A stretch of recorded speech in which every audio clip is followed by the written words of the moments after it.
बाबा बागेश्वर। बालक मन, सिद्धियां विद्या तो देखिए मुझे पता नहीं, मेरा ऐसा कोई संपर्क नहीं, ना मैंने जानने की कोशिश करी ना कुछ। मुंडे मुंडे जायते मतरे भिन्ना, प्रत्येक मुंडी में अलग अलग कूपे कूपे नवम जलम, नए हर कुएं में नया जल है।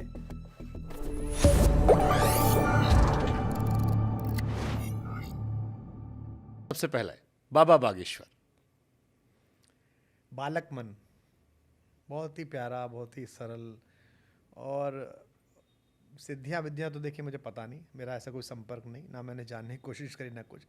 बट भगवती अगर करोड़ों करोड़ों लोग में, बुंदेलखंड के एक छोटे से गांव में, एक सामान्य से परिवार के एक लड़के को इतनी लोक मान्यता, लोकप्रियता और लोगों के जीवन में सचमुच आनंद भाव पैदा करने की क्षमता दे रही हैं, तो ईश्वर को स्वीकार करिए। ओके, एक सवाल मेरे मन में सर और आता है कि जब मैं इस्लाम धर्म को देखता हूँ, क्रिश्चियंस को देखता हूँ, एक आवाज़ आती है, सही गलत कैसे है क्या है, एक आवाज़ आती है और उसका पालन सारे अनुयायी करते हैं। अब कितना सही कितना अलग गलत वो धर्म के अनुयायी जाने, धर्म सबकी अपनी आस्था का है। हिंदू धर्म में समस्या जो मुझे लगती है वो ये है कि जितने मुंह उतनी बातें, हर आदमी का अपना लॉजिक। मैं अयोध्या जा रहा था, मैं भद्राचार्य जी से मिला, उन्होंने कहा प्राण प्रतिष्ठा सही है, किसी ने कहा गलत है। आधी कन्फ्यूजन यही आती है। आपको लगता है कि ये भी एक समस्या है कि धर्म से लोगों का छिटकाव जुड़ाव जो है वो होता रहता है, खासतौर पर नई पीढ़ी बड़ी कंफ्यूज है कि किसको सुने, एक बाबा ये कहते हैं, दूसरे वाले बिल्कुल अलग कह देते हैं। ये समस्या नहीं है, ये तो अमृत तत्व है इस धर्म का। मुंडे मुंडे जायते मतरे भिन्ना, प्रत्येक मुंडी में अलग अलग कूपे कूपे नवम जलम, नए हर कुएं में नया जल है। ये जो वैविध्य को समेट लेने की कला है सनातन धर्म की, इसी के कारण ये धर्म जीत गया, इसी के कारण ये धर्म बच गया। आप किसी, सब धर्मों का आदर है, सबके, सब में बड़ी सुंदर सुंदर बातें हैं, सब में बहुत अच्छा अच्छा है। क्रिश्चियनिटी में कुछ बहुत खूबसूरत है, इस्लाम में भी कुछ बेहद प्यारी बातें हैं, बौद्ध धर्म तो है ही क्या अद्भुत। और हम जिस धर्म में हैं भाई, हम चूंकि उसकी वैज्ञानिक व्याख्याओं जुड़े हुए, तो हम तो उस पर सम्मोहित हैं। हम तो चाहते हैं 1000 जन पैदा हों तो भी सनातनी ही पैदा हों, ये मैं मान के चलता हूँ। लेकिन इसमें जो वैविध्य है, जैसे पूरा धर्म कहता है त्याग करो, व्यक्ति से समष्टि की तरफ जाओ। अयम निजः परोवेति गणन लघु चेतसाम, यह मेरा है, ये तेरा, ये सबसे पहले इस देश ने कहा। कब कहा इस देश ने? अभी भी मैं जब कभी यज्ञ पे बैठता हूँ, रुद्राभिषेक पे बैठता हूँ, सावन के पहले सोमवार बाबा विश्वनाथ के चरणों में था, मैं बैठता हूँ तो पुष्पम समर्पयामि, दीपम समर्पयामि, धूपम समर्पयामि, नैवेद्यम निवेदयामि।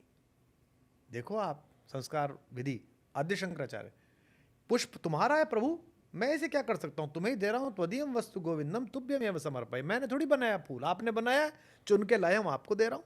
धूप आपकी है प्रभु, ये गंध आपकी है प्रभु, नैवेद्य मैंने कोशिश की है, आपकी चीनी, आपका दूध, आपकी चीजें लेके मिला के मैंने कुछ बनाया, तो this is sir, I am just giving it. नैवेद्यम निवेद्यामि, ये निवेदन कर रहा हूं मैं आपसे।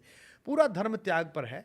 एक ऋषि ने कहा कि त्याग व्याग में कुछ नहीं रखा, मौज लो, उधार लो और घी पियो, और अगर उधार का घी पचा लिया तो फिर किसकी माँ ने दूध पिलाया जो वापस ले जाए।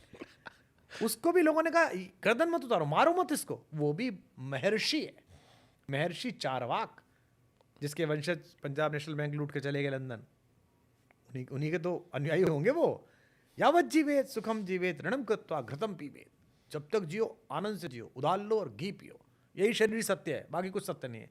उसका भी सर तन से जुदा नहीं किया गया, कहा गया कि ठीक है, यह जो स्वीकार है कि असहमति को, आपने जिनका नाम लिया आद्य शंकराचार्य जी का, और आपने जिक्र भी किया कि माहेश्वर में नदी के तट पर, माता नर्मदा के तट पर, जब उन्होंने शास्त्रार्थ किया मंडन मिश्र जी से, और जब उस गांव में पहुंचे आचार्य, तो उन्होंने पानी भरती हुई महिलाओं से पूछा कि मंडन मिश्र का घर कहाँ है।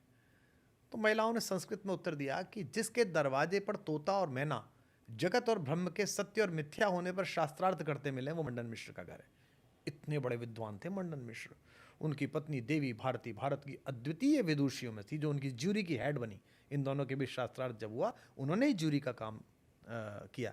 ये जो हमें सिखाने आए हैं ज्ञान गंभीर के भारत में स्त्री की स्थिति फलाती ढिमकाती, इन मूर्खों को बताओ कि 18वीं शताब्दी में इटली में लिंडा पोइट नाम की एक लड़की ने वकालत शुरू कर दी थी, जिन्हें जला के मार दिया था इन्होंने वकील बनने पे। हमारी माता तो 1800 साल पहले जज बन गई थी भाई भारती, ये जो हमें सिखाते हैं ज्ञान भार वाले। तो जब वहाँ उन्होंने शास्त्रार्थ मंडन मिश्र से प्रारंभ किया। मंडन मिश्र पराजित हुए और विनत हुए, उनके शिष्य बन गए, सुधाकर उनका नाम रखा गया। तो जब वो जाने लगे तो शिष्य ने पूछा, नए शिष्य ने गुरु से पूछा, आयु प्राप्त शिष्य ने युवा गुरु से पूछा। पहली बात तो देखिए, ये कोई समस्या नहीं है कि गुरु युवा है, 24 साल का है और मैं इतने साल का हूँ। पूछा कि गुरुजी आप तो जा रहे हो, मेरे लिए क्या आज्ञा है? तो उन्होंने कहा कि प्रिय शिष्य, तुम मेरे ऊपर वार्तिक लिखो। अब आपके लिए नया शब्द होगा, वार्तिक। महर्षि पाणिनि के अष्टाध्यायी में वार्तिक की व्याख्या है। वार्तिक क्या होता है? हमारे आचार्य लोग, मैं तो संस्कृत का विद्यार्थी नहीं, मेरी गति नहीं है ज़्यादा संस्कृत में, इसका दुख है मुझे, क्योंकि मैं केमिस्ट्री, फिजिक्स, मैथमेटिक्स पढ़ने में रह गया शुरुआती दौर में। वार्तिक का अर्थ है उक्तम, जो मैंने कहा है इसकी व्याख्या करो। ये तो कोई ख़राब बात नहीं है, हर कवि चाहता है कि उसका चेला उसके ऊपर PhD कर ले। उक्तम। अनुक्तम, जो मुझसे छूट गया, जो मैंने नहीं कहा, इसकी व्याख्या करोगे। गुरुजी ने ये तो कहा ही नहीं, यहीं तक बात कही, इससे आगे की तो कही नहीं। इसके लिए कलेजा चाहिए। और तीसरी बात तो केवल भारत का ऋषि कर सकता है, केवल मेरा शंकर कर सकता है। उक्तम, अनुक्तम, दुरुक्तम, जो मैंने गलत कह दिया इसकी व्याख्या कर बेटा, कि गुरुजी आपने गलत कह दिया। कौन करा लेगा? है किसी में इतनी इंटेलेक्चुअल एक्सेप्टेबिलिटी?